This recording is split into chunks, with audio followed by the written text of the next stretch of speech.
All right, Lynn, why don't you kick us off with roll, please? Okay, I'm going to announce roll call for the Library Task Force. When you hear your name, please say aye or present if you're here. Robert Dugan. I see his name, but I don't hear him.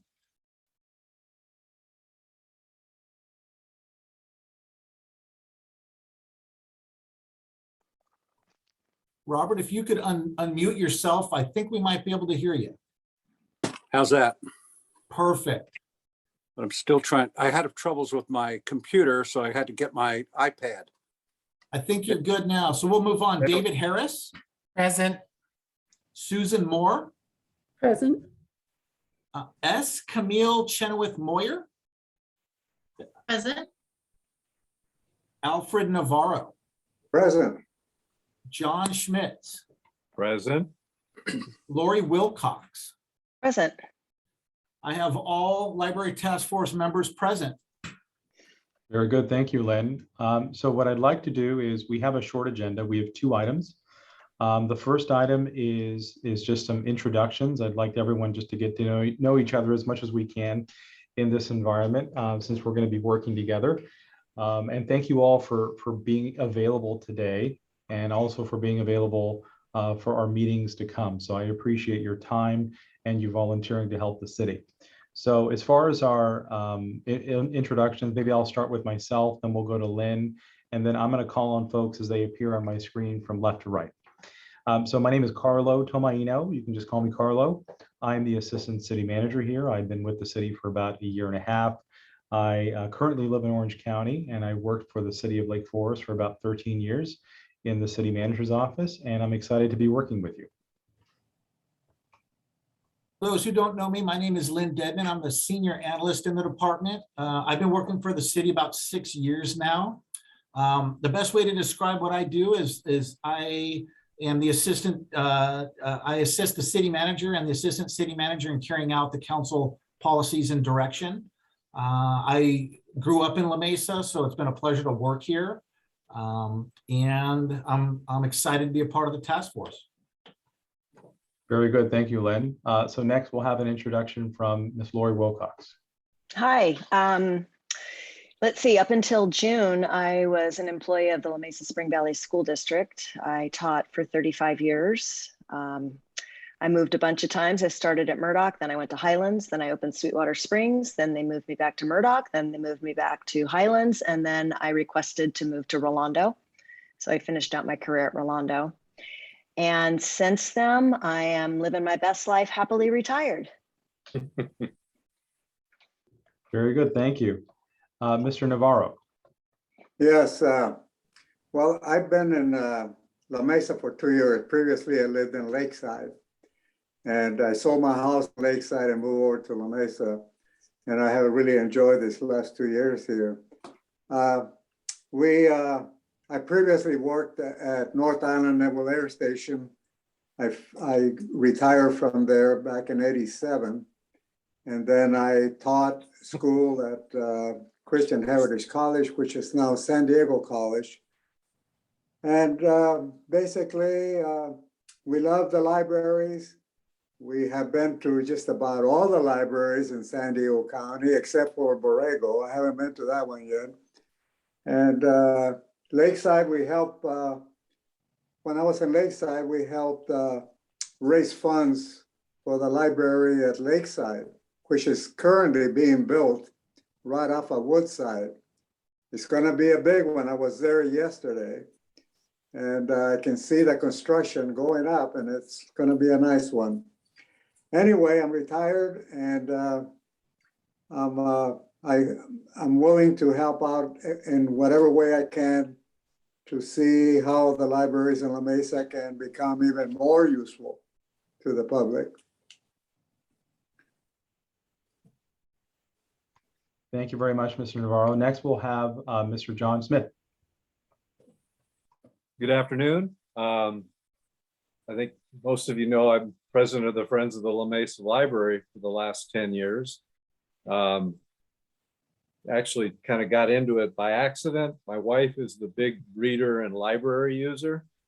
When I retired from the city of Chula Vista, I was looking for something to do, and the current interim library building was just about to open.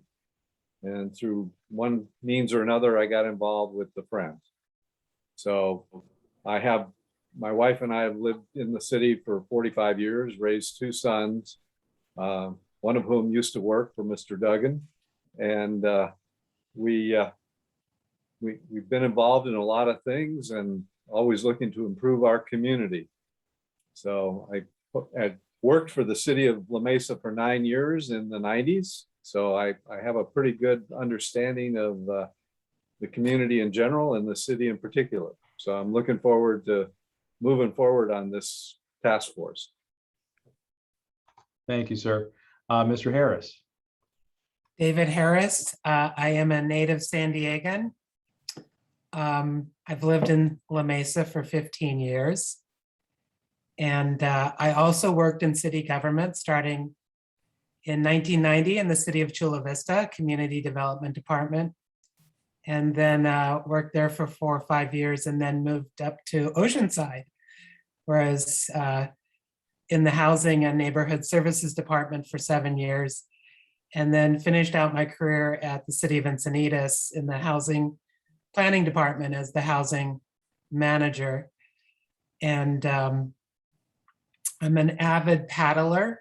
So that's instead of golfing, you tend to find me out on the water.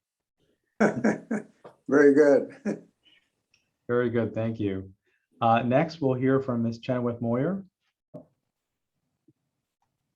Hi there, I go by Camille. And well, I've lived in La Mesa for about, 12 years. And I've worked for the county of San Diego. And I've been there about 31 years. I'm getting to the retirement place too. I'm a manager of a group of investigators. We investigate welfare fraud issues. And let's see, what else about me? As you probably saw my cat. His name is DJ and he loves meetings. So you probably will see more of him. He's really into Zoom. You might see like just his tail. That's the part he likes to show. I don't know.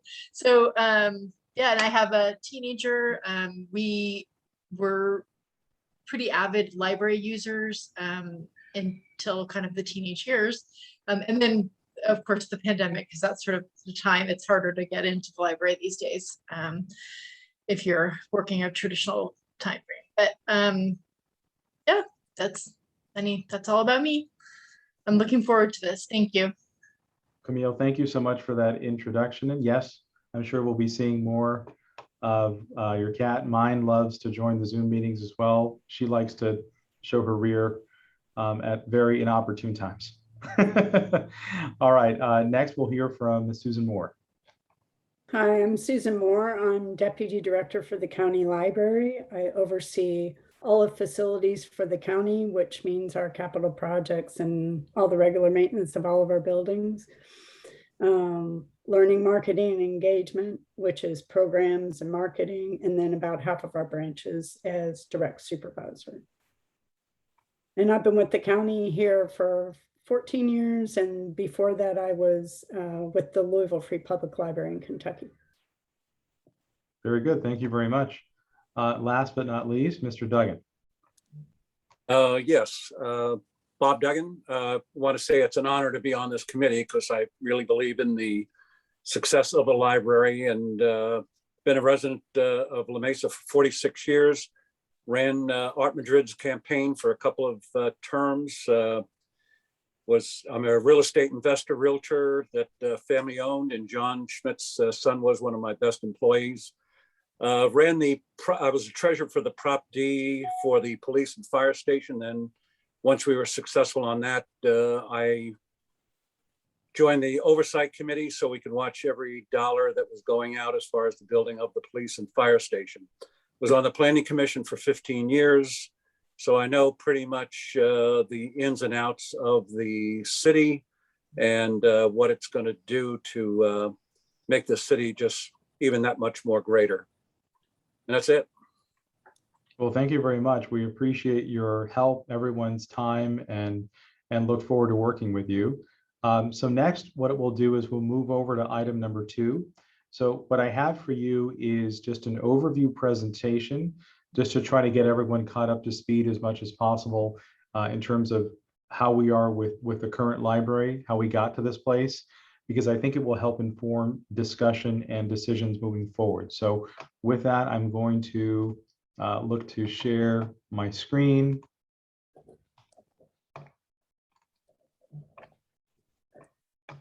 Just let me know if there's something. Can you see that? Very good. Thank you so much. Okay. So let's start with the purpose and mission. We're going to talk about, what we're looking to do with this group, where we can use your help and experience and assistance. Hey, As I Carlo, mentioned- Yes. can you hit the presentation button in the bottom right-hand corner so we get the full screen? I have it as a full screen on my screen. Oh, okay. What does Okay. it look like on yours? We're seeing some of the notes, but there's nothing there. It's okay. Let me try that again here. Go. There you go. One over. There you go. Thank you. Is that okay? Is that the full screen, or is that what it was before? Yeah, we're just seeing your notes, but I guess it's okay. Okay. I think it's fine overall. I don't really have anything. I apologize if it looks a little bit smaller. Yeah, that's fine, Carlo. Okay. Well, thank you guys. I appreciate it. All right. So as I mentioned, we're going to go over the purpose and mission. I'm going to provide you with a brief overview, including the redevelopment of what we call the Civic Center campus. We'll talk about the Library Bond Act and the city's applications to try to get some funding for the new library, and then we'll have some discussion and next steps. So on July 27th, the City Council took action to form this task force. The purpose of the task force, as stated here, is to research options for expanding the La Mesa Branch Library of the San Diego County Library commensurate with the community's size and needs, and recommend a course of action to the city. Carlo, I hate to interrupt. I'm so sorry. Is Mhm. everyone seeing the California Library Bond Act slide? We're seeing slide 9 right now, or slide 8. All right. There you go. There you Okay. go. Maybe I'll just do it like this. Does this look okay for everyone? Yes. Okay. Yeah, Thank you very much. thank you, Lynn. Carlo. No problem. I appreciate you letting me know. So this was a slide that I was talking about. This is the mission and purpose of the Library Task Force. And ultimately, what we want to do here is work with you to develop some recommendations that the City Council can consider and take action on at some point in the future. So the original site, as some of you may know, was at 8055 University Avenue. There was a building. It was built in 1957 and served as a library through about 2008. It's about 11,000 square feet, and it also served as the Ben Polek Fine Arts Center. The library operations were provided by the county, and it was located, and this will be important here in the next couple of slides, on a 21,000 square foot parcel that the city later negotiated with the county to purchase to build the new police station under Prop D. Here's just some visuals for you, kind of a before and after. So I apologize if it looks a little small on your screen, but the one here on the left is what the Civic Center campus looked like several years ago. Lynn, I don't know if you recall the date on this photo, but this was, I believe, over 30 years ago. And this is the current Civic Center campus, just from Google Maps. So what you'll see here on the left is this is our Civic Center building. There was a Helix Water District building here. This was the old library with the theater, as I mentioned, and then the former fire station. This was the post office on the other side of Date Avenue here. What we have today is very different. So we've got the new fire station, we've got the current library, city hall, and the new police station here. So earlier, someone mentioned Prop D. I believe Mr. Duggan talked about that briefly. So that was a measure that was approved by our La Mesa residents in 2004. It was a bond measure that provided funding to do a few things: to renovate Fire Station 13, to build the fire department headquarters and the PD headquarters. So Prop D provided $25 million for these capital improvements. The funds could not be used for any other purpose other than that which is approved by the voters, which is why we had an oversight committee to make sure that occurred. The city at the time requested that the county provide the land for the new police station, the 21,000 square foot parcel that I mentioned, and that was the location of the old, we'll call it old library. So fast forward a couple of years, the city entered into a memorandum of understanding, or an MOU, with the county to transfer the library property, which is now the police station, to the city in exchange for a new library location. So that MOU had a couple of provisions in there, responsibilities of both the county and the city. It was a 12-year term. It expired in March of 2018. The county agreed to transfer ownership of the parcel to the city.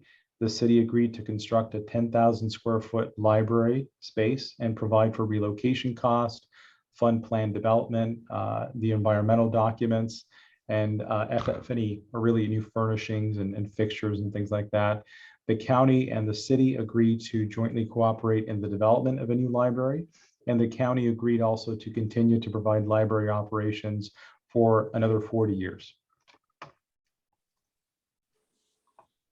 So the city also agreed to identify and pursue funding sources to construct the new library consistent with the Civic Center master plan. That promise was contingent upon the availability of and securing of sufficient local, state, and federal funding. And we'll talk about the Library Bond Act in just a second. The city had agreed to commence construction of the new library within 12 years of the date of the MOU, contingent upon receiving funding. The agreement, though, did allow the city to pay fair market value for the county parcel if construction of the new library had not been completed by 2018. And of course, the county, as I mentioned, agreed to continue providing library services. That agreement is still in effect and runs through 2045. So here we have a little bit of discussion about the California Library Bond Act. So this was a voter approved measure, Proposition 14, that provided $350 million in bonds for local library projects throughout the state. The city at the time had proposed a new location for the library at the northeast corner of Date and Allison. It was almost 6 acres, so it was a nice, generous size.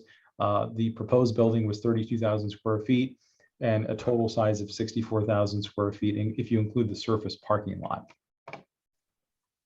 The city had 3 rounds of applications for the Library Bond Act, initially in 2002 for $14.3 million, then in 2003 for 14.9, and then in 2004 for $16.9 million of funding. Unfortunately, none of those applications were successful, and the state ran out of money. So the $350 million that had been allocated by the California Library Bond Act were spent and had been awarded to other jurisdictions.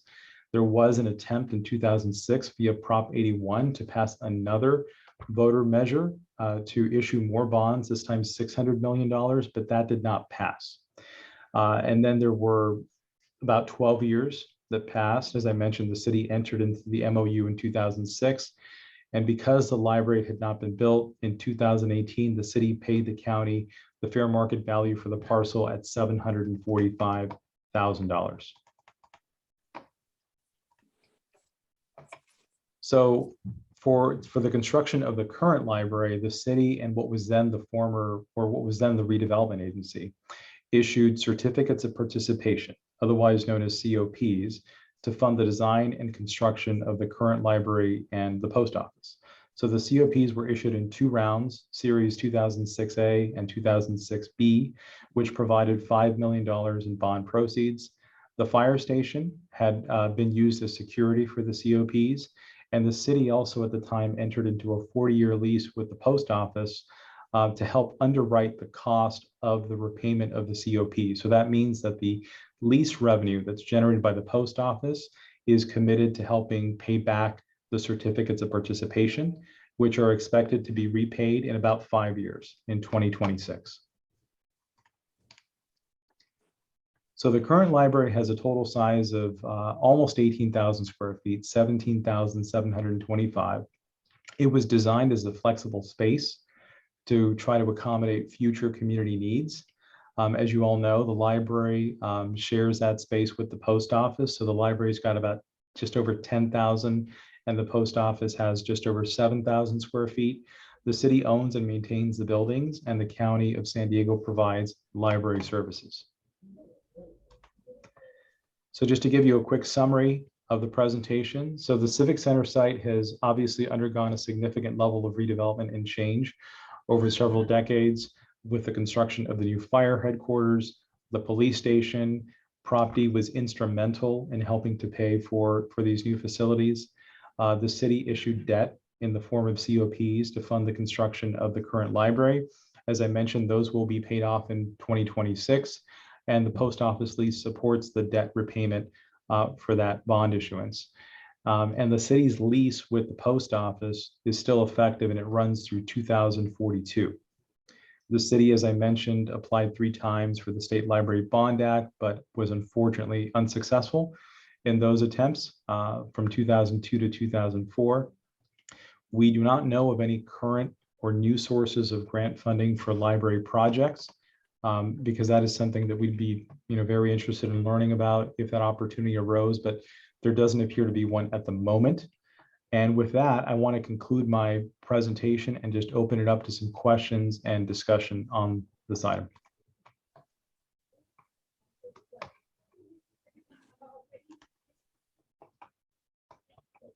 I have a question. Go ahead. San Diego County Library is a participant in all the libraries, not all the libraries, most of the city libraries and county libraries. So they get a lot of funding through the county. Do we get any funding through the county for the La Mesa Library? I will let Susan answer that question. She may have more information. My understanding is we're getting services from the county, right, to help support the library operations. You're part of the San Diego County Library system. Mm-hmm. So they provide that service, software services and so on. But I'm talking about funding. Mm-hmm. Susan, do you have any information on that? Well, we currently fund all the operations. So we fund the staff and the collection and things like that. The city of La Mesa pays for the maintenance of the building for the most part. I think sometimes we help with some of that. But if you're asking, is there budget provided for a new building? Is that what you're asking? No, not for the building necessarily. I just wanted to see what the county contributed. Yeah. I know that they have services, but do they pay salaries, any of the salaries? Yeah.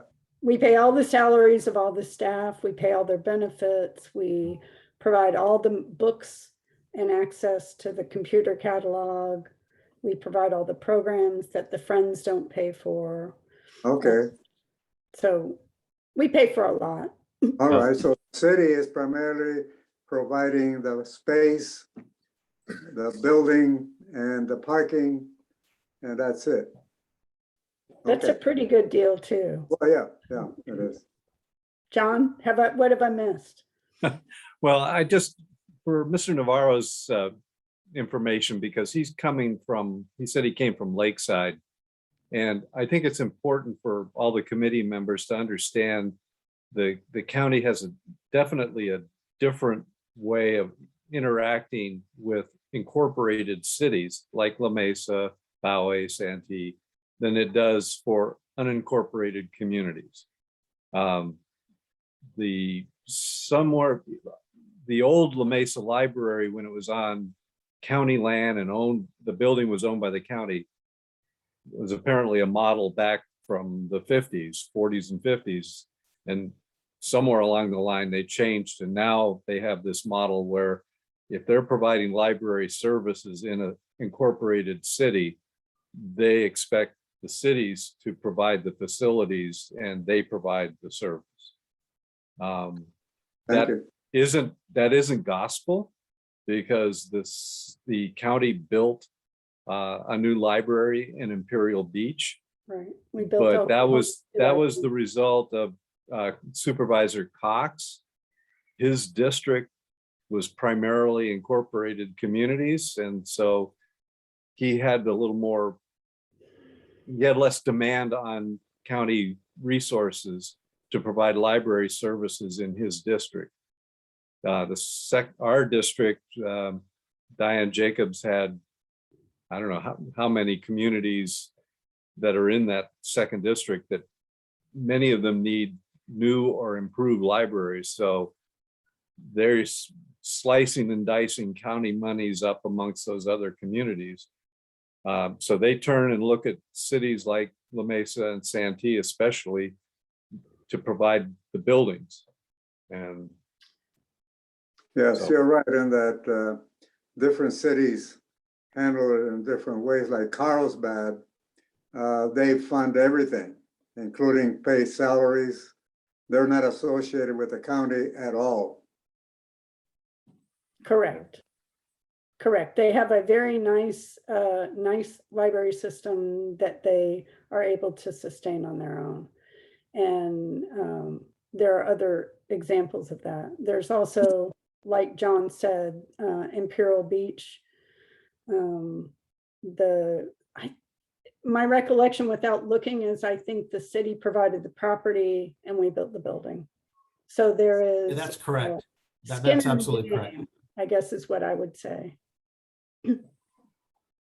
So Diane Jacobs, when she was supervisor, she was looking for cities to contribute.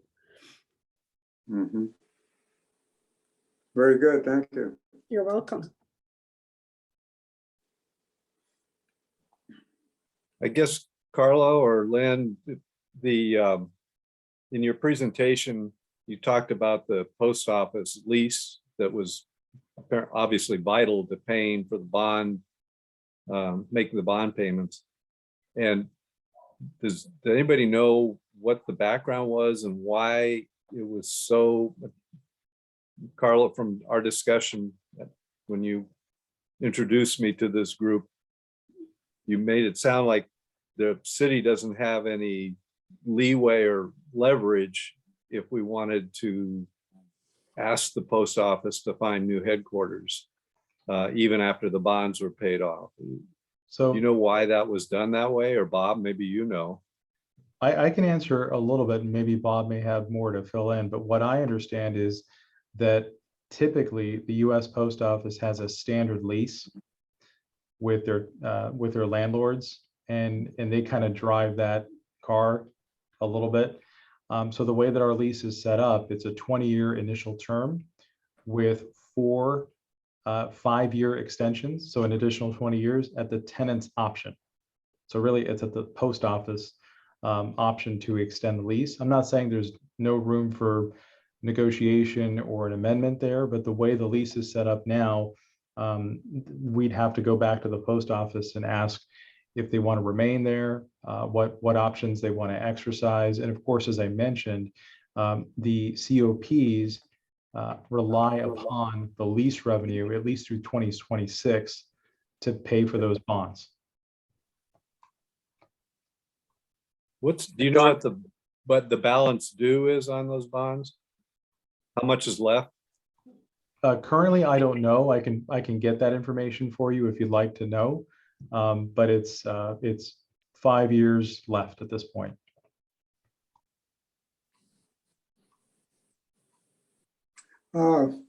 Another question is there a drive to increase the size of the library because someone says or decides that it's not suitable for the current La Mesa population? Is there some pressures coming in from somewhere to get a new library, or is this originated by the local council? So this task force was originated by the council. I believe that the vice mayor had a council initiated item to propose a task force to look at options. I know there's community interest, and there has been for a long time, in a library facility or an expanded library facility, which is why the city applied for those grants and tried to make something work. I'm not sure when the last time a needs assessment was done, but I believe it was done right before the city applied for the Prop 14 grant funding. So it's been a while, but I know there's a lot of interest. And I think maybe some of the task force members can speak to that much better than I could. Yeah, I'll speak for a minute, and I'm sure John's going to have something to say. The library itself, I don't know. I don't know whether I would peg current use because I still think we're in pandemic. I think we're recovering from that at a lot of our locations. Pre-pandemic, you would go in La Mesa in the afternoon and you probably couldn't get a seat. And most of the day, even when I first came here in 2008, one of the first branches I visited was La Mesa, and there was nowhere to sit because it was so busy. So that's a real indication to us that there's crowding in the building. And when there's crowding in the building, people have trouble getting along with each other sometimes because they sit too close. So we want customers to have great experience, but my estimation is that building's probably anyway 5,000 square feet too small, if that's helpful. Yeah. John, That's what am helpful, I thanks. missing? Yeah. No argument here. I'd say it's probably at least 10,000 square feet too small, but Well, I'm trying to be thoughtful and circumspect because I feel like you all are representing the city of La Mesa. So I'm glad to give you the county library's opinion, but it's still, you know, how we operate and what our operating model is. Well, I think that based on the new model for libraries, where they become a center of the community, welcoming the community to come in and experience different situations like concerts, new books, authors visiting the library. From that standpoint, yes, the library is way too small. It doesn't fit the current drive that most of the county libraries have. Right, like Alfred, you mentioned Lakeside. The new Lakeside Library is 16,400 square feet. Hmm. So it will have what's different than La Mesa. It has a 2,000 square foot community room. And I think you all have seen in La Mesa, for example, there's growing need in the county for space for civic engagement. So a lot of times those spaces are being used for emergency services, for elections. Like there was tremendous response at La Mesa Library for the election balloting that happened recently. That's not unusual. Access to healthcare services. So a lot of those things we're providing in community rooms leverage the library's trusted name with the good work that needs to happen in the community that you're living in, wherever you are. That's part of it. And then with Lakeside, for example, you'll see adjustments to what's happened in the community and in use of the library. So there's a move towards more opportunities for civic engagement. There's larger spaces for children now, because that accounts for about 60% of our circulation, children and teens. And then one of the big things that's changed a lot is online use. We have the 5th highest e-material circulation in the state. And it's a tremendous use. So a lot of we have a whole another realm of customers that you don't even see every day. Right, right. I think a good example of a library that was built that provides all those services that you talked about is Alpine. The Alpine Library is just a good example of what is needed today. It has a Friends of the Library room. It has another room for conferences. It has a children's section. I mean, it's really a nice library. Yeah, and you see most of the improvements in Alpine, but we still continue to improve. And I think Mr. Duggan had a question. Yes, I wanted to ask this of Susan. Is there a science to predicating the square footage due to the population of the city? Like, for instance, Lakeside, you said it's 16,000 square feet. What is the population of Lakeside? Does anybody know approximately? 55,000. Okay, which is a little bit less than La Mesa. So I just wondered if they predicate square footage to the population. We do relate it, and we have been looking at this, which Carlo and I haven't talked about. I don't even know if I've talked to John about this. We've been working on a long-range facilities plan, and we have been looking at the sizes of our libraries. And so, for example, if you look at Borrego, I don't know who here has been to Borrego, but that's a new library. It's a little oversized for the size of the community, which was one of the things we really sat down and thought about after that library was built. Susan, if I could ask, does that assessment include libraries that are in incorporated cities, or are they county facilities only? Might be county facilities, but I'm glad to share with you whatever we have. And Yeah. we're about 2/3 of the way through that process. Okay, that might be informative if it's something that we can share for this group. Sure. Because, Let me ask what I can share. absolutely, because we don't have every single answer here. I mean, I can give you some history and background, and I'll answer as many questions as I can for you. But this is intended to be a collaboration. Yeah, And so I think that's why we have everyone here. like the biggest thing that's changed, we had been trying, the county has always needed to maximize use of staff, that in some ways we're a leanly staffed county. So most of our buildings had been built as one floor to make it the easiest to manage all the staff in the space. And our thinking has changed in the last couple of years. With our new director now, we're really open to thinking about putting facilities with a second floor or putting them in a multi-use facility where we might take a floor and somebody else takes another floor, for instance. And maybe take advantage of what's happening out there in the world. John? Yeah.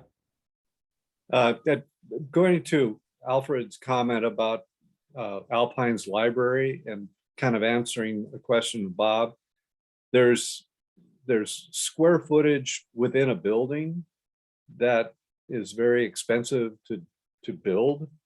But I think one of the things the county's been doing, and Alpine's a really good example, and Imperial Beach as well, of having an exterior space. Mm-hmm. The county calls them poets patios, where you can have a fenced off secure area that's only accessible from the library. It can have a cover on it. But then you look at Alpine's library, and if any of you haven't seen it yet, please go out there and take a look at it. Their community room space there's a partition, so you can have two smaller spaces or one larger 2,000 square foot space. But in addition, they have these, like you see in some restaurants, these roll-up doors that go out onto a deck patio area. So if you have a really big event and you need more than the 2,000 enclosed space, you can open up to the outside. Mm-hmm. And I think that's, a great way to provide library services and activities that don't have to be in an expensive structure. I'll also share with you, just tagging on to that we are in the midst of looking at what we call our operational model for branches, which is a bubble diagram. And Carlo, I think you all might have this, but if you don't, I'll get it to you. And so we have a community room space and a kids area, et cetera, et cetera. And one of the things that we have been talking about is how our community room is used. And it's not so important to have the garage door as it is to have the dividable space. that's really pretty, as we've been talking to our branches and talking across community, that's a definite constant between communities. And then there is some interpretation according to what's the need of the community. That's important. It looks like Lynn's got a question. Another library that is located in an incorporated city of Poway. That library. Yeah, and Poway's a big library. It's owned by the city of Poway. It does, and it was remodeled, so it might be something you all want to look at. It does present certain challenges. For instance, they have an outdoor space, which is difficult to use because it abuts a major thoroughfare. So that's an example of not a successful poet's patio kind of thing. Camille, did you have your hand up? I think you had your hand up a little minute ago. I did, thank you. I guess what I'm kind of wondering is sort of the scope of what we're doing here, because we're talking about a few different things, which is sort of identifying a nice library, like what a good library would look like, but then also, are we also trying to identify funding sources for this? I mean, is that the other piece of it? It will be, I would think, at some point. Right now, I like this creativity and this conversation. I think it's very informative. I think what we need to have an understanding on is, what does a successful library look like? What are the needs? What are the current practices? I think Susan's got a wealth of information that she might be able to share with us. And then once we have somewhat of a consensus on where we think this should go, then we can talk about who's contributing and what funding sources are out there.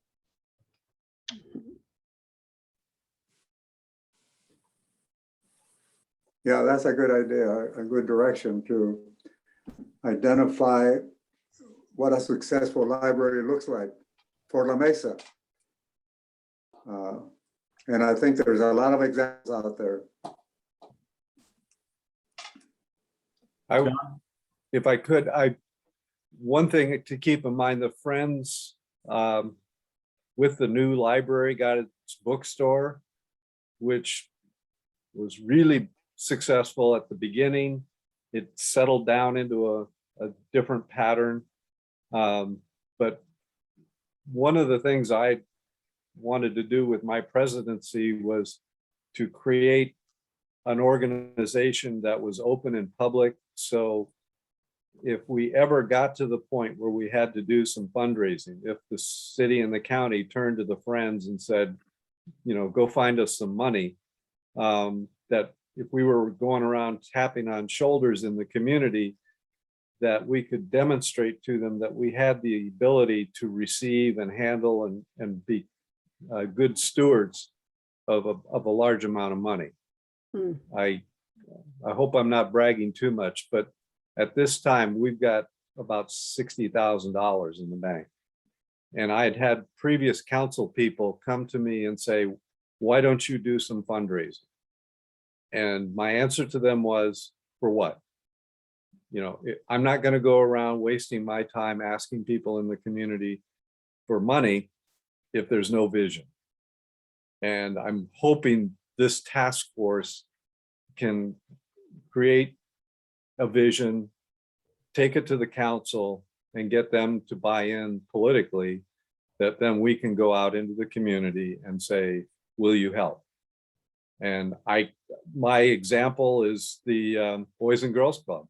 Now, granted, that's a much, much larger nationwide organization with a lot of credibility, but they did a lot of fundraising in this community, and a lot of pockets opened up to get that facility built. And I'm just hoping my goal for this group would be to create a vision like that and see what we can do in the community. Bob, go ahead. Did anybody see in the San Diego Union this morning that they want to put a parcel tax of $250 million for libraries and renovatings of fields, sports facilities and parks around San Diego County? Did everybody see that? No, I didn't. So if that should ever come to fruition, I think, Carlo, I think you need to sit on somebody's doorstep and make sure that we get priority on some of those funds, because it's, they did specifically mention libraries. And so it just, but again, it's just going to be like all the pigs going to the trough. They're all going to be sloshing around. Is that a city or a county tax? Yeah, my understanding is that's a city of San Diego tax. It wouldn't apply to La Mesa unless I'm mistaken. I think Okay. you're probably right. I think Okay. it'd be hard to get that approved for the county. Yeah, I believe that's correct. But it's an idea, right? That's one way to raise funds, is that you can look at a parcel tax, you can look at bond measures like the city's done in the past. So, those have, depending on your constituency, different levels of acceptability, right? And we'll see what happens with the city of San Diego if voters decide that that's something that they want to tax themselves to do. I did hear an interesting point from Susan that I wanted some clarification on. So when you're looking at needs assessments and at your library system, are you looking, as far as the county is concerned, at building new facilities or at converting existing facilities and looking for expansion opportunities? Well, what we have built, so since I've been here, we've built like a library a year, which is really amazing for our county library system. Certainly in Kentucky, you'd never see that, even in Louisville. But those are replacement buildings. So those are, the county has focused on aging infrastructure and replacing buildings so that they have a 50-year lifespan of the county buildings. So that's been part of the impetus for this. And then frankly, the year I came here in 2008, I think Encinitas opened a new library that year.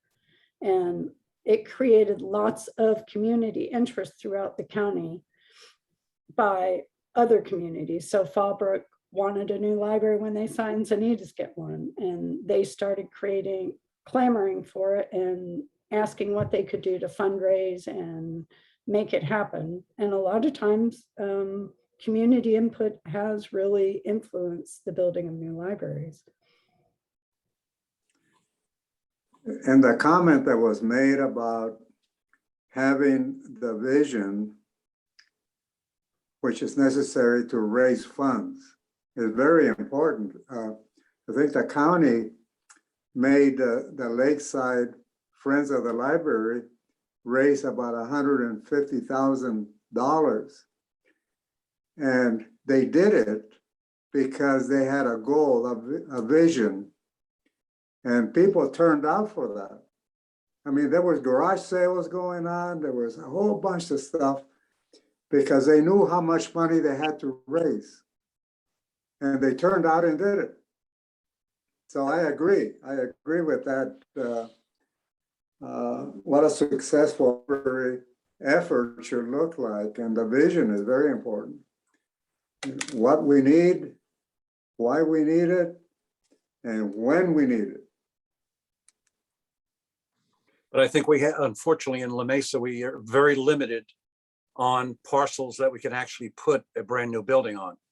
Yeah. I mean, that's always been the whole problem with La Mesa. It's basically built out. There's no place to put another structure.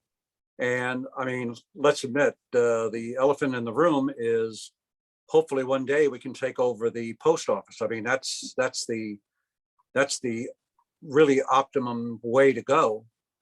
But, again, trying to get out of a lease, I've owned commercial properties, and trying to get a tenant out to shorten the lease is pretty hard sometimes.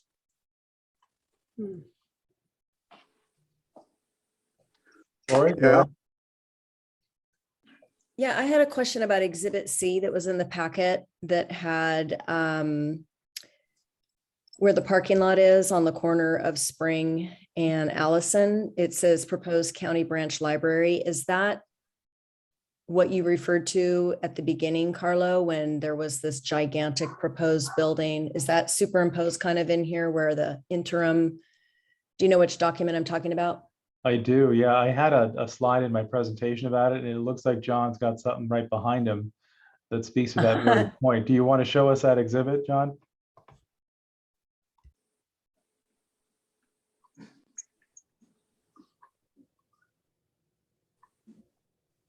Yeah, that looks exactly like the same shape as I see on Exhibit C.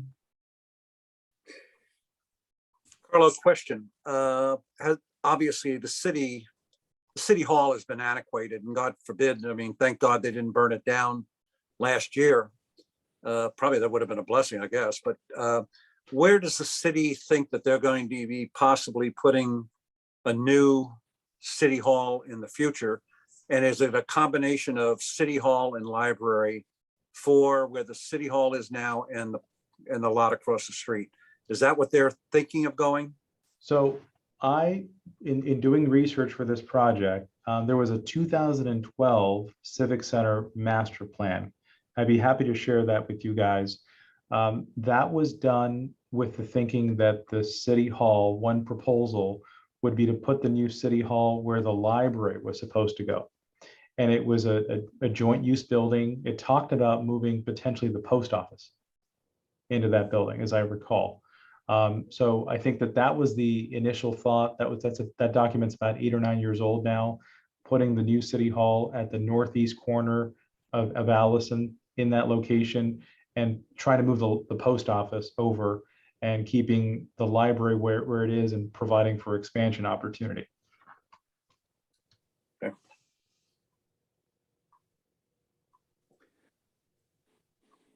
I always wondered why there was a post office at Grossmont Center and one right there by the Mesa headquarters. I mean, the distance is only about less than a mile. And there's another one up by Like Murray Boulevard. I think it is. There's a third one. So it's not that they don't have a lot of facility. Maybe they could consolidate. I mean, that's something that we could ask the post office about. I mean, I think that when I look at this group, what we need to try to do is present some really achievable, actionable recommendations to City Council. And if that's one of them, right? Yeah. To try to approach the post office and figure out what can be done about the lease. That's something that the City Council can consider and direct staff to do. I can't guarantee outcomes, but it's something that we can talk to them about. Go ahead, John. Yeah, I think one of the things that La Mesa has to keep in mind as a community, the elephant in the room is Grossmont Center.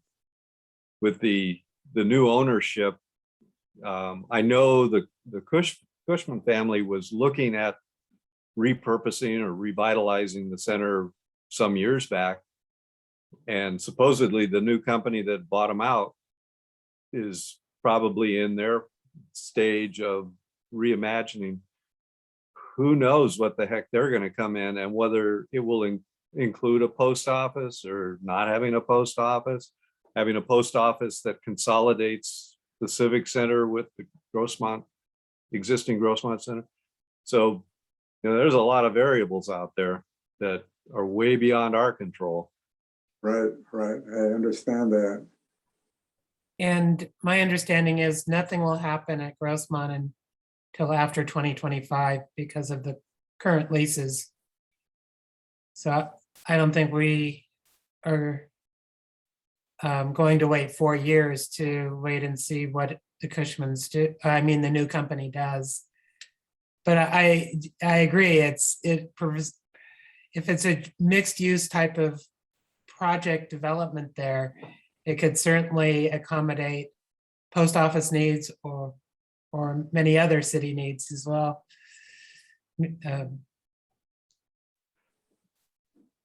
I wanted to mention at some point that since about 2014, every election cycle, I have made an effort to go around and interview city council candidates. And early on, it was because it was clear to me that the council members weren't aware of the city-county agreement. and the financial obligation that was hovering over the city. And it was kind of surprising how few candidates at the time were aware of the library needs. Oftentimes they said, well, they got a new building, you know, why do we need another one? And so I was going to chide Carlo for in his initial presentation.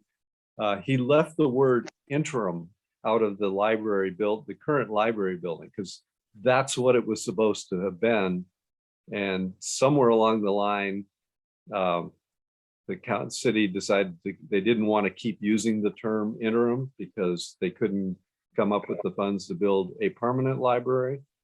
But so there's a perception issue in the community that I don't know if it's going to be if the task force can do anything about it, or if it's something subsequent to our efforts and we create some sort of vision, if we then need to go out to the community with a needs assessment and with a history and explain, okay, this is why we're making noises about a new library.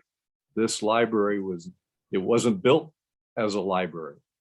When I took over, Dave Witt was the city manager, and he told me this building wasn't designed as a library. It was designed as a big box, because when the permanent library was built, the city wanted maximum flexibility to either use it themselves or lease it to somebody else. So in terms of other new libraries in the county, you know, ours is not designed as, quote, a library. Well, but a big box is a great place to start. Oh, Right. yeah, Yeah. right. You know, that's a Bigger good, box. It's a bigger box. because there's a lot of people over there that will question, why do you need a library? They are not into knowing what the libraries do for the community. They think libraries are going to become obsolete. And the opposite Yes. is true. They're not going to become obsolete. They're just beginning to grow and filling a void to bring the community together that has not existed in a long time. So you have to sell it. A lot of people think that the libraries are obsolete. And I'll admit, Susan and I have spoken a couple of times waiting for this committee to get rolling, because I've heard that too from candidates and people in the community. It's like, well, yeah, and Bob, I hate to say this, Art Madrid did a lot of wonderful things for the city of La Mesa, but when I was getting involved and I mentioned to him the idea of a library, his comment was, well, we're not going to need libraries anymore because everybody's going to read off their Kindles or tablets, and, you know, it's going to be all digital. And one of the things we keep wanting the library system to do a needs assessment and explain to us, the library system is evolving with the technology, and we need to get, Susan can hopefully provide us all of the things the county's doing today to take advantage of the social media, electronic media, so that we still need space for, as Mr. Navarro said, for other community gathering functions. There are still a lot of people that have that mentality that libraries are becoming obsolete because of the internet. Books are going by the wayside. I mean, there's a lot of people who that's the way they're thinking, but I see it as you know, Mr. Navarro said, is that it's a good community get together that brings people together. And I tried to do a reading program with the Salvation Army because I had read a great article in the paper about reading with the mayor, and I tried to get that going off. I was somewhat successful, but this is the things that they need, is that having community people come into the library, read to the kids, somebody that that's well known in the community, and it's a way of bringing it. It worked out for several months, and then, you know, Salvation Army and I parted ways, but it got off the ground fairly well, because we were giving kids preschool, because I was reading that if you can get these kids interested in school, I mean in reading, before they start school, then they have that that energy to be interested in that. I've been with the county as far as Polinsky Children's Center, and the Judge Milliken, who is an advocate of trying to get a reading program for some of these kids that are incarcerated, that he feels that they don't have the self-esteem because they don't read at a normal level. And he's always promulgated to try to educate these kids to enjoy reading.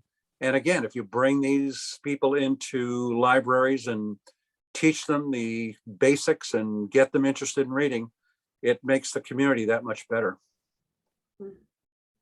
Yeah, good. So what I'm hearing a little bit is, we had this needs assessment that was done several years ago when the city applied for the grants, and that's probably a little different than what's going on today. And perhaps, Susan, if you are comfortable and can share with us what's going on at the county level in terms of your facilities assessment, perhaps we can use that collectively to create kind of just a list, right? A 1 or 2 pager that says, okay, based on the environment today and the fact that there's still a need for libraries, and here's what they do, here are the services that they provide, generate a list that we can use to help make recommendations to the council without having to fund a needs assessment right now. Maybe, maybe that is one of the recommendations, but that helps us develop the vision initially, right? Yeah, that's a good idea, right? Yeah, and I mean, Carlo, I can't remember if I spoke with either of you about this, but I'm sure John knows our prior branch manager, Chelsea Harris, presented a community needs assessment that the branch had done, which may not be exactly what you're looking for, but we can update that, and then we can provide information on La Mesa itself, which I think will be helpful to this project moving forward. Yeah, we would be grateful for that assistance, Susan. Yeah, because it also sounds like, well, we might approach this, well, I might approach this a certain way. I'm trying to be very respectful of the task force in that you, as a group, as a team, we might want to do it differently. Right. Can I get a pulse of what people think that how long it will take in their minds, that what we come together, how long it's going to take before we actually have a up and running functioning library that we're hoping to get? Can I get a pulse of everybody, how many years they think it's going to take? If I can go around the room just to see what people are thinking. I'd like to know that. Well, I think if you start now, maybe 4 years from now, you may have something concrete in place that has been adopted by the county, by the city, and with help from the county. That's about how long it took Lakeside. John? I'd probably a 10-year. I saw Camille hold up, I think it was reversed, but 10 years. I would agree with that as a best case. Even if we can get the post office out of there, it's going to take time to get them out. And as Carlos said, we got what, 5 more years before their lease, unless something happens from on high that they said, okay, we're willing to walk away. And I don't see that happening. But then you have to go through the whole design process, conceptual and then structural, and then do the work, raise the money and do the work. And so 10 years. David? You're muted. Thanks. Yeah, I think 5 to 10 years is a good range. 5 years, if everything fell right into place and things moved through the process and funding was identified, and the post office, obviously if the post office was willing to move, that could speed things up a little bit. But if it was a new site, I don't think it would take less than 5 years. Good. Lori? Wow, I'm just going to be an optimist and say 5. Okay. Susan, you're the expert. Oh, boy, like this is a little bit like Magic 8 Ball. So I will say Borrego happened really quickly. So I've learned it's very situational. Yeah, ideally, or normally it's about a 10-year process. But it can be expedited if the planets align, and whether it's that there's an opportunity with the post office or funding appears, and the community gets very active, it can move faster. But it sounds like there are some key questions that have to be identified and moved first. Lynn? But we can certainly do the homework. Right. Yeah. Well, I think we need to get people excited that somebody's beginning to think about a new library and get that going. With excitement, you don't have a vision. I mean, you got to get people thinking about it. Yeah. But One piece of information. I'm opinion like John. I'm thinking it's more like 10 years. I mean, let's admit things don't move fast with government. You have to have the city council on board. You have to have the mayor on board. So you have to have all of these things aligned. That's why Prop D was very successful in the fact that we had everybody behind us. And it was just a really common sense thing that we needed a new facilities. And so as these things were emerging, it like in that case, the planets did align. And Well, so this is where you know your neighborhood, right? You all know your city and what can really happen there. well, I've always found them very generous. What the comment I'd make is that this whole Civic Center, the new police and fire station, the new library, interim library building and post office was done as part of a Civic Center master plan. And a couple of years ago, I talked to Council Member Parent and Councilwoman Weber, who were then part of the council's Civic Center subcommittee. And I don't know that there's a real vision for the Civic Center anymore. One of them, who shall remain nameless, was of the opinion that those big parking lots along the trolley line, just throw it out to the development community and let them put out a request for proposals and see what they can come back with. But there wasn't a lot of support to redo the Civic Center master plan. So can I ask a, I don't know question? Are the parking lots used or not used? they're used. So they're not an opportunity then, it sounds like. They're Well, they're- utilized for parking, but they're underutilized, I would say. Okay. Let me just ask a question. It just came to me. Whatever happened to the golf course, Sun City Golf Course that was vacated is no longer there. What's happening to that land? Lynn, you may have more information than I do on this one. The Sun Valley Golf Course had become insolvent due to, my understanding was, the high cost of water at the time. So they sort of turned in their keys to the city. That is now MacArthur Park, and it's being developed as an open park. There's been some amenities added. There'd been I want to say maybe a little less than a year ago, a feasibility study with public participation on what the public would like to see that park turn into. So It's pretty much designated as MacArthur Park and to be expanded as such. So there is some land that you can look at that could be available. I don't think so. The master plan, there were two options for renovation of MacArthur Park.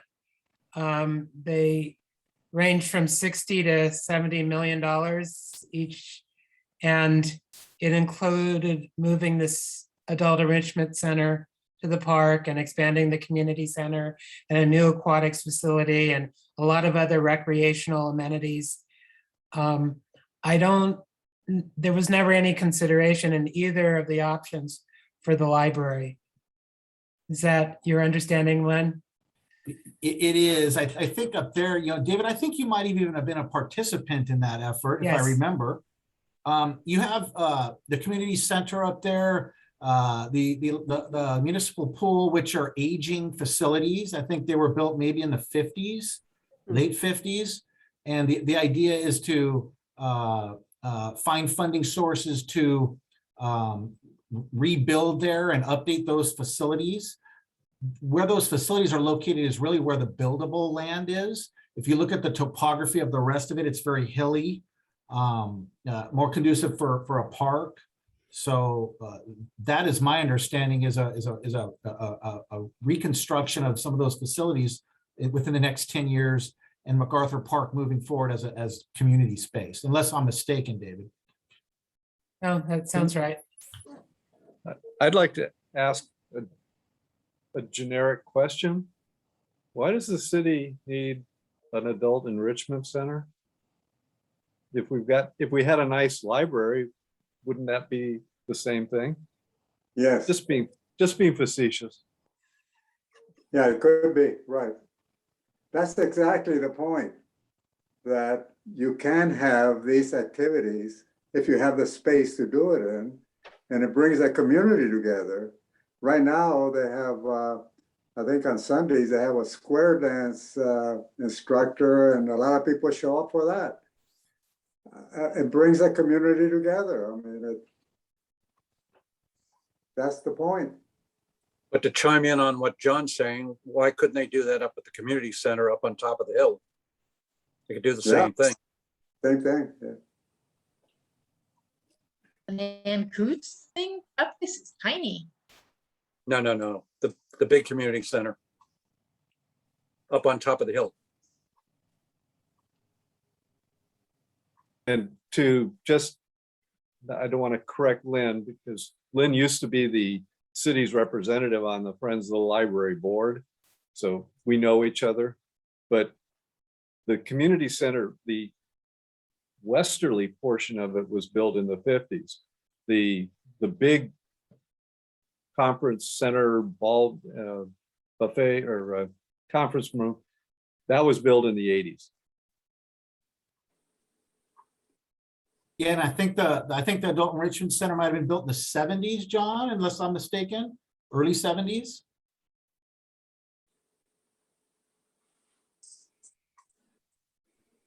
John, you're muted. Yeah. John, we can't hear you. You're muted. I think, did we lose John? No, he's muted. There. I was saying, I don't know when the Adult Enrichment Center was built. Going by the style of the architecture, I'd say it was probably in the 50s or 60s. But there used to be a nice shuffleboard court there. And so when was shuffleboarding popular? It's kind of like you got pickleball now. It's like you go by what things are popular at the time. Mm-hmm. Well, speaking of when buildings were built, this city hall that Lynn and I are sitting in was built only 1 year after the old library, 1958. So, one way maybe to create a vision or excitement is to reignite discussions about the Civic Center master planning and to talk about how to advance some of these efforts, because there's opportunities if we did something different with this building, or if we combined, there's all kinds of things you could do. And perhaps, if there's appetite from residents to do another bond measure, that would certainly go a long way. So there's all kinds of things we could probably do. I would say that maybe focusing on the site is our best opportunity, because the city has very limited land holdings anywhere. And I think it makes sense to have the library on this campus, at least from my perspective. John is holding something up that I can't really tell. Our last trip, we took an Alaska cruise, and this is Juneau, Alaska. I don't know if you can see it clearly, but they built their library on top of a 4-story parking structure.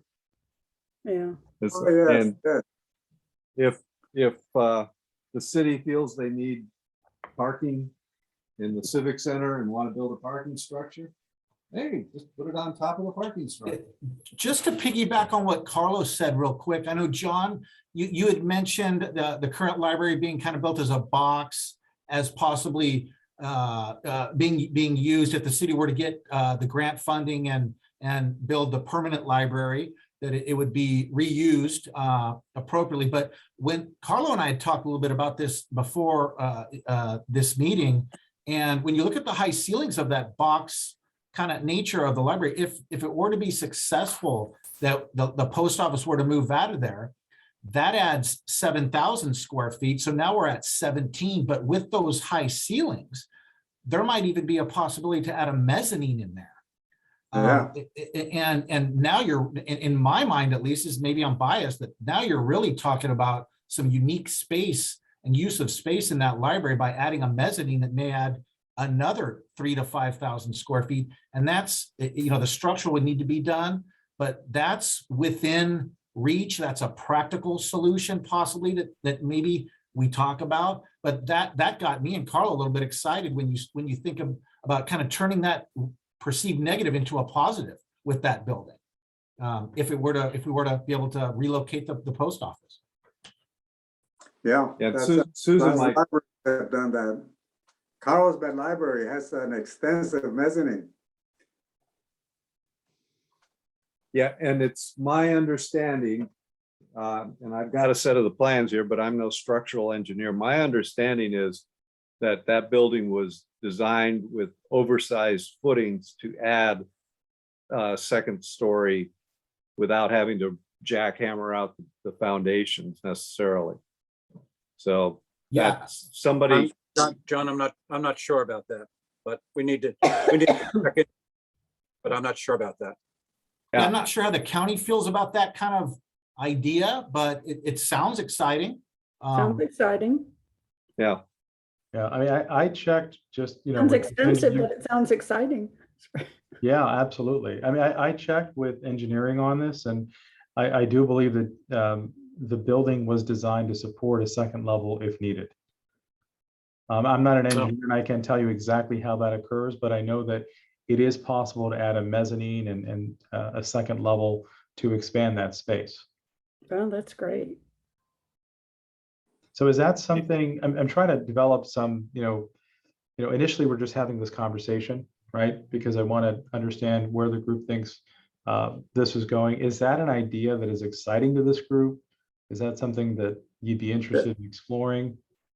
Yes, I think it is. I think it is a good idea, and it excites me because I have seen other libraries that have a mezzanine and they put it to full use. As a matter of fact, Escondido Library, I was there last Sunday at a concert in the mezzanine. Yeah, you can do it. As far as I'm concerned, I just thought that was the only viable thing as far as, taking over the space of the post office, and that's to me the most viable thing right now. But it all comes down to, we have to place it seems like the post office has always been jumping around La Mesa. It used to be where Johnny B's used to be. Then it was where the parking lot is. And so they've been shifting around themselves. So I think once they're in a lease, I think we're going to find out that it's possibly going to be a little difficult, unless it's really advantageous for them to really make a move. We'd have to, Bob, explore with them, because the lease is coming up for renewal, right, next year. So I think we have an opportunity to engage with the post office. And of course, it's their option, right? Oh, Whether or not to yeah. extend the lease. They have options, right? They have Right. two options, They have 4 options. 4 options. They have Okay. 4 5-year options. But what I'm saying is the timing gives us an opportunity to engage in that discussion with them and see what level of interest they have in that location, if they have an interest in shrinking or even relocating altogether. The bigger question, at least in my mind at this point, is I mentioned the COPs, that the COPs relied upon the lease revenue from the post office to help repay the debt to build the library. I'd have to figure out what leverage, if any, we have to modify that document, because that's a financing tool. And usually when you commit a source of funding and you say, we're going to use X to pay for Y, you shouldn't change X. So in my mind, that creates a 5-year commitment to continue using that space the way it is now. However, it does create an opportunity with the library lease or the post office lease coming up to engage with the post office to have the conversation about what are their needs. Do you really need that much space? Would you consider an alternate location? And if so, where we might have to pay relocation to the post office, but those would all be negotiated deal points that could help us succeed in creating this vision. Well, we're talking about how people have the envision that libraries would become obsolete. Let's admit, maybe the US mail is going to become obsolete in the next 5 to 10 years. Yeah. Could be. And I really like the idea of expanding that there. I think the library is a known entity in that space, and and it's easy to access for many people in the community. We need more. and the idea of adding a mezzanine and having separation. I mean, I remember taking my kid there and it's like, it was so crowded, we couldn't even sit down for the story time. Or, we were in with the computer area almost. I mean, we've been to some presentations and things, and it's super tight. So any of that I think would be a huge addition. And I really also like the idea of having some sort of community room, because just like we participated in Girl Scouts and had to go to El Cajon to use their library community room because we don't have one. I mean, it would be that all of that sounds terrific. So maybe we do this. Here's just one idea. If we can get Susan's help for our next meeting, is just kind of review what the county's doing in terms of current needs assessments, put together a wish list. And I'm hearing a lot about community space, a poet's patio, and other areas where we can help entertain the public, have community space that can be used for different purposes, and then use what's going on right now at the county to help inform some basic recommendations and a list that help to inform the vision, as we've all talked about. So that can be our discussion for the next meeting, and then we can work through the mechanics of location. And we've talked a little bit about that now and what makes the most sense, so that we can eventually start to put some recommendations together for city council to consider, and maybe get some direction on what to do with the post office. And that lease, as I mentioned, the conversation is going to come up anyway because they're due for a renewal, so that we can move this process forward. Does that sound like a good plan to everyone? Yeah, I think you should include the question of assessments that were done before that we could reuse today. And the county, I think you mentioned Susan, could obtain some of those assessments that were made in the past and see how they sound, how they read, and perhaps yeah, I think there's a couple pieces of work. I don't think I've seen the assessment from 2012 at all. But as far as the library, it sounds like 3 things I can bring for the next meeting are an update of our current assessment of La Mesa and maybe the last one. And maybe I'm thinking the bubble diagram, our current thinking on the bubble diagram, and some questions just to lead a conversation with you all that I might help facilitate, and you can talk about space and use in La Mesa. And then where we go from there. Sounds good. Yeah, Carlo, that's a good plan. Okay, and I guess Carlo and Lynn, just let me know who to check in with. We will, absolutely. And the other thing, just so you know, that I already have planned for the agenda for the next meeting is, since this is a Brown Act body, we're going to have the city clerk come in and just give you an overview of the Brown Act, because we need to be mindful of staying within those boundaries. But certainly, Susan, we will reach out to you and work on a presentation for the next meeting, because I think it'll be a great place for us to continue this conversation, because my role here and Lynn's role is really to help facilitate, answer questions, and help you put together something for city council, ultimately that's actionable, right? And the more actionable and achievable it is, the more likely it is to succeed. And that's what I would like to see from this group. Yes, Okay. Bob? Carlo, is there any way somebody from the city can actually find out who the go-to person is for, as far as the decisions, as far as the post office? I mean, is it a local postmaster general? Do they have to go to Washington, D.C.? I mean, can you answer that question for me? I can't answer that question. So they hire a broker.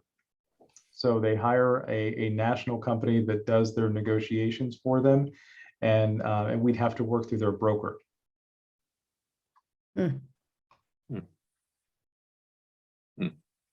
So there, I mean, there's somebody that we can reach out to, is the point. I mean, it's not, hidden between layers and layers and layers of government up in Washington, D.C.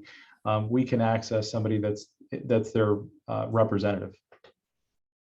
That's what I was looking for, is who the decision makers are, because without that, we're dead in the water, as far as I'm concerned. Yeah, but it's just like any other kind of real estate negotiation. I mean, we would, make a proposal. Their advisor, their broker would make recommendations to the client, and then they would have to respond to us. I know the post office, I mean, you think local government takes a long time, but the federal government is really can be difficult to deal with. But I would do my very best to get answers to you, working with that broker and getting some decisions so that we know where we're headed with them. Because I'm hoping that they say, this is, we don't need this facility. We thought we needed it, and we find out that our other branches can take up the slack, and it would be great to get out of the lease if it's not facilitating what they wanted out at the beginning. And to your point, Bob, I mean, initially they entered into that lease 20 years ago, right? And look at what's happened with the mail and the post office in the last 2 decades. Things have already changed. Do they really think they need the same amount of space that they have now at the same location for the next 20 years? It's up for them to help us, and to decide on that. But it's a good question to pose to them.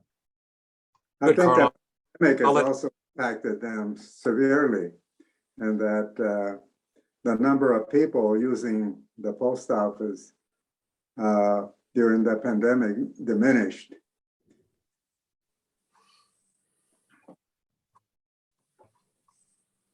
Okay. Carlo, so- I'll let you go ahead. Sorry, Susan. Oh, I'm just asking, do we have a next meeting? Because I need to hop off of here in a minute.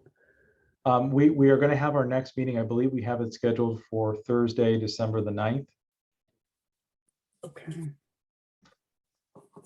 And so I'll send you, and the city clerk will send you a reminder about that meeting along with the Zoom link. And in between now and then, Susan, we'll go ahead and coordinate for the presentation materials. Okay. Okay. Yeah, and that's exactly what I'm thinking about. Like, how long do I have to get this together for you? Absolutely. We have a little bit of time, but I think we can pull it off. And then before we leave the meeting, I don't know that we asked if there were any other public comments. I know we have somebody attending the meeting who's not on the task force and not staff. So if there's any public comments, I would ask that you make them now. And hearing none, I think we are ready to adjourn this meeting, and we will reconvene on the 9th. Thank you. Okay. Thank you, everyone. I appreciate your help. Thanks so much. Hi, everybody. Thank you. Bye, thanks. Good night. Night. Happy holidays.